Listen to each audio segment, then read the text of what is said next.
Dalam ilmu manajemen seringkali didengar kata-kata good corporate governance. Apa itu good corporate governance?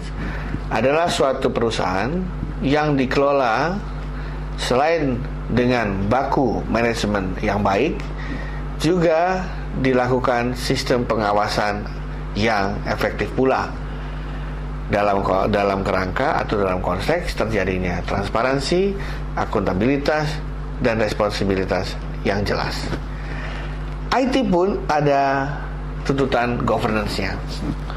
IT governance yang baik tentu saja mengandung arti bahwa IT benar-benar memberikan kontribusi terhadap organisasi sesuai dengan objektif para stakeholders yang ada di sekitarnya. Ada 7 hal yang perlu diperhatikan terkait dengan kewajiban sebuah perusahaan untuk mempromosikan dan mengimplementasikan good IT governance. Yang pertama adalah membangun atau mengembangkan kerangka IT governance yang tepat dan sesuai. Membangun kerangka IT governance caranya banyak. Bisa mulai diturunkan dari tuntutan good corporate governance. Bisa juga dengan kita mengambil standar yang sudah ada di luar negeri atau good practices yang sudah ada di luar negeri. Paling banyak dipakai misalnya ISO 38500 atau COBIT, Control Objective for Information and Related Technology, yang dikeluarkan oleh IT Governance Institute.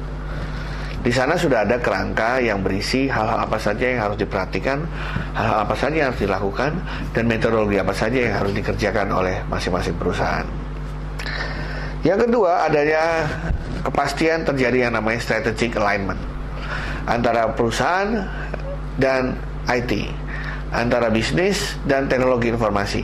Harus ada keselarasan. Contohnya adalah sebuah perusahaan di mana IT menjadi pendukung bisnis, atau di tempat yang lain IT sebagai enabler atau sebagai driver bagi bisnis. Nah, keselarasan ini hanya akan terjadi jika ada strategi yang saling terkait atau saling berhubungan satu dengan lainnya. Yang ketiga, bukti bahwa IT governance ada di situ terkait dengan kepastian adanya value delivery.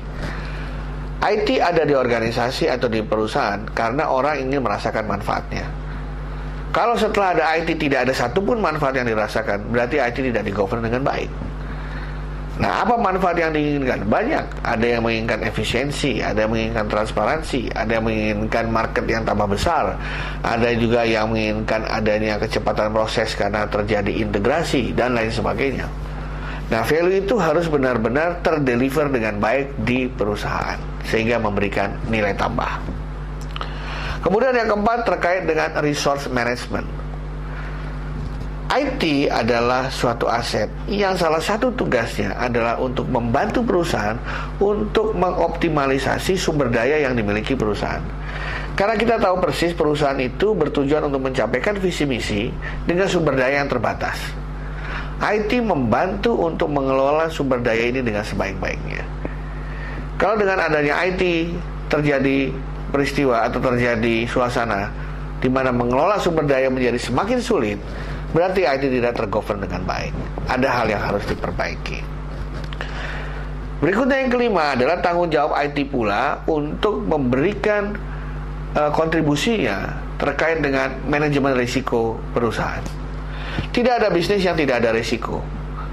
Risikonya yang pertama misalnya adalah risiko bisnis. Risiko kedua risiko market. Risiko ketiga risiko operasional. Risiko keempat risiko reputasi, dan lain sebagainya. Ada banyak jenis risiko. Nah, IT membantu manajemen untuk mengelola risiko ini. Risiko tidak bisa dihilangkan karena sudah merupakan bagian tidak terpisahkan dari kehidupan manusia. Tetapi risiko bisa dikelola agar dampaknya, kalau seandainya hal-hal yang tidak diinginkan terjadi ke dalam perusahaan, bisa seminimal mungkin. Atau kalau perlu perusahaan bisa melakukan mitigasi agar probabilitas hal-hal yang tidak diinginkan terjadi menjadi semakin kecil. IT yang bisa memantau risiko itu, IT yang bisa membantu organisasi untuk mengurangi terjadinya risiko itu, harus memberikan peranan yang berarti bagi perusahaan. Yang keenam adalah salah satu fungsi IT juga adalah untuk membantu pimpinan, untuk membantu manajemen terutama dalam memberikan laporan terkait dengan performance organisasi. Seperti halnya mobil ada dashboard atau pesawat ada dashboard, pilot cukup melihat dashboard itu. Dashboard itu dihubungkan dengan seluruh mesin yang ada di pesawat maupun di mobil. Sama persis, IT dihubungkan dengan seluruh unit-unit organisasi dalam berbagai bentuk. Di marketing kita bisa tahu banyak data terkait dengan penjualan, dengan pasar dan lain sebagainya. Di operasional kita bisa lihat mengenai proses, mengenai value chain. Kemudian di SDM kita bisa melihat mengenai orang-orang yang sedang mengikuti training, orang-orang yang memiliki kinerja baik, utilisasi pegawai dan lain sebagainya. Itu semua dihubungkan dalam sebuah laporan terintegrasi performance management yang bisa dilihat oleh pimpinan perusahaan atau organisasi. Dan yang terakhir adalah IT harus memberikan jaminan yang independen. Karena kata orang, IT itu sebagai teknologi sifatnya netral. Yang bisa memberikan nilai plus atau minus adalah manusia yang menggunakannya. Oleh karena itu, IT harus juga diaudit oleh pihak ketiga untuk memastikan bahwa sistem IT memang bekerja dengan netral, bekerja dengan sebaik-baiknya.